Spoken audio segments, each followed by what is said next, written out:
धुळे जिल्ह्यातील Nizampur police station हद्दीमध्ये Suzlon कंपनीचे विंडमिलचे tower आहेत, ज्यामध्ये काल दिनांक 22 फेब्रुवारी 2026 रोजी काही अज्ञात चोरट्यांनी चोरी करण्याचा प्रयत्न केला। याबाबत जेव्हा सिक्युरिटी हेड रमेश मोहिते यांना माहिती मिळाली, त्यावेळेस ते त्यांच्या सोबतच्या सिक्युरिटी रक्षकांसोबत सदर ठिकाणी पोहोचले।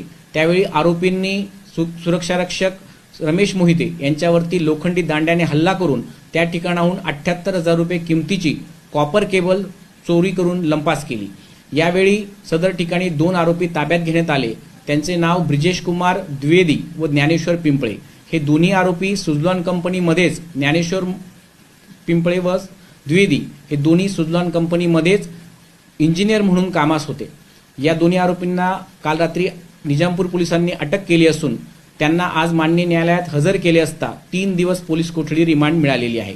इतर सर्व आरोपींचा निजामपूर पोलीस शोध घेत आहेत।